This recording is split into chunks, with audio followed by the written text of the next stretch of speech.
Greetings, it is I, Countess Narva and Dracovin, Lord and Emperor of the Dracovin Empire, and welcome. It is time to continue my discussion on the 4th edition of Shadowrun. Well, we were talking about security systems, the main threat you're going to encounter other than personnel when you're on any runs. Let's finish up security today. So last bit of physical security I want to talk about, let's start with the gas dispensing system. This is a specialized system that can be installed in certain areas, especially ones that are contained, to unleash a gas within that area. The gas will unleash at a rate of about 30 cubic meters per combat round. Now the fact is, most gases are relatively undetectable.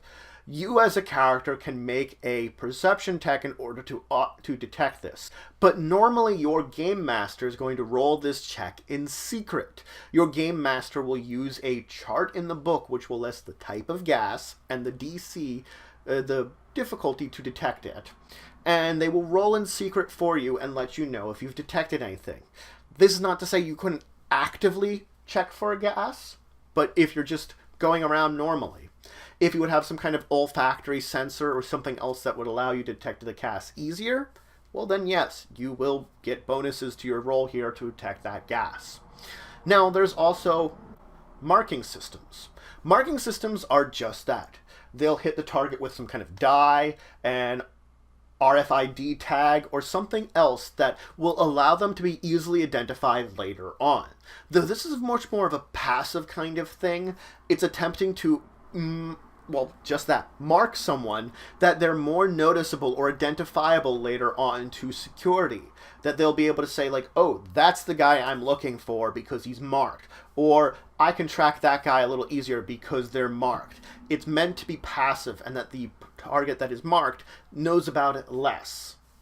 Now let's move on and talk about magical security. The fact is there could be those that will infiltrate a facility using magic itself.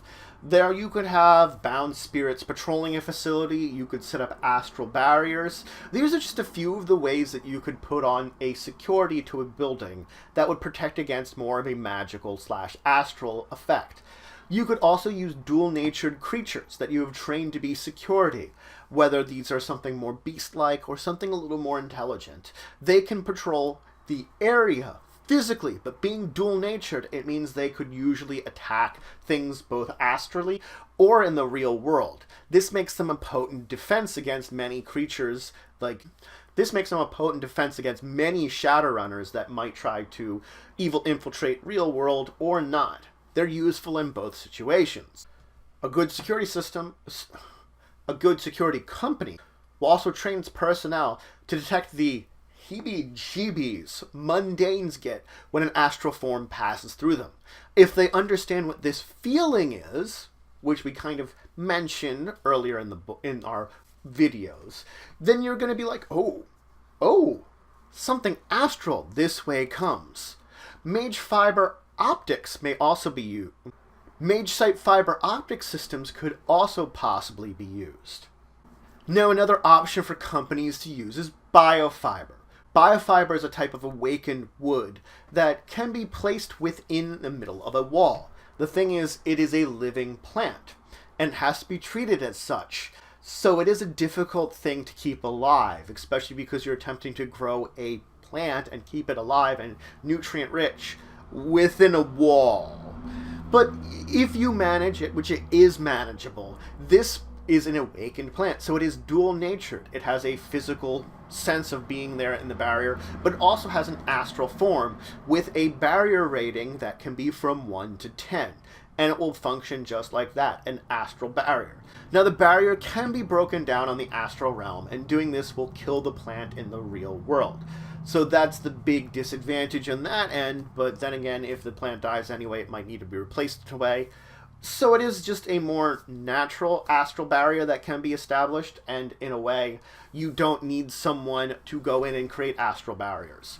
You, as a normal person, could just have set up the special systems for this more mundane plant, which happens to be awakened, to be within your walls. Now, I have talked about a level of the Matrix security you're going to already encounter. I've talked a little bit about the spiders, the hackers that work for the security companies that might detect you, the ICE and various things. encryptions can be used. The fact is, the main defense against hacking can be the lack of a wireless network, or a very restricted one. It could have it that the Wi-Fi network within a company is only on company grounds. It stops at the walls. There are paints and other materials that can be placed into the walls or built with the walls that absorb Wi-Fi. That is one way of containing the network within an area. It also could have it that the network is offline, an area is offline, and they might have a gateway network in order to access the system. Something that they're going to have to go through, which can be more patrolled. A smaller gateway network could have, being much more restricted, is a lot easier to patrol with your spiders and your defenses than just one larger network area. That way it makes it a positive choke point. A lot of these things make it that a hacker has to be on site in order to access the system. This means that your person that might hack in should go in here. They can't get access to the system from the outside. Most big security systems are going to be like this. Security systems might also scan for you. The fact is, regular scanning of wireless signals within a network area is one of the ways to detect intruders. If they find out there's some kind of strange Wi-Fi signal or a signal that isn't supposed to be in an area, and then they can check on it and see what kind of activity it does, then yes, they might detect that you're up to no good.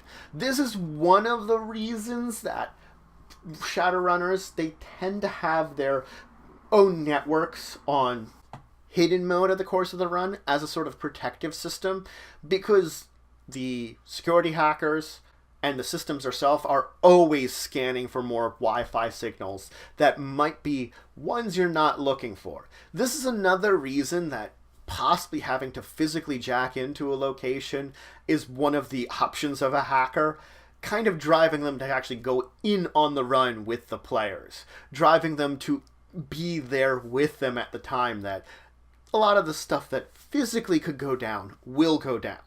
So you can see there is this incentive to drive them in. But that's it for today. I finished talking about security. I talked about a few more physical security systems with the gas release system and the marking system that will mark you and ID you later on. Then I, of course, dove into more magical defenses. We did talk a little bit about some of these things. Bound spirits, well, there's spirits that are bound, and astral barriers, we talked about them before, and those are both types of security that are being used. But we talked about other things, awakened creatures, about biofiber, which is magical defensive fiber, and just special training that these security could have to detect you, that you're quickly moving through a building, that there are no astral barriers in this area, and accidentally moving through security personnel could alert them if they're trained to understand what it means. I then dove into a little bit more about this matrix security side, because we talked about the actual hacking part of it with ICE, encryptions, other hackers, but there are other defenses. Controlling the Wi-Fi network of a building, of an area, is an important one, either restricting it to the building or having some kind of gateway to a non-wireless network that exists within the building, that you have a choke point that's really easy to patrol. Makes it very difficult if you're not physically attaching yourself. Effectively, a lot of the security systems in this against matrix intrusion, physical. You have to physically go in there and access these things. That's what it really does. It makes it that the normal security of the matrix still exists there. You're just being driven in there. And checking for Wi-Fi networks means that you still might want to physically attach in there, because they're going to be listening out, I guess you could say, checking for your wireless. In the next episode, we're going to talk about your character's reputation and identification that they'll be using. But two very important things that we're going to need to understand to use in the game. But if you have any questions, comments, anything you want to say, anything you think I left out, please leave in the comments below. Please like, share, and subscribe. It shows you support the channel, the Empire, the work I do. If you want to show some extra support, you can always check out my Patreon, link in the description below. There's some great rewards there. It helps to grow and improve the channel and the empire. Regardless, until the next time, I bid you farewell.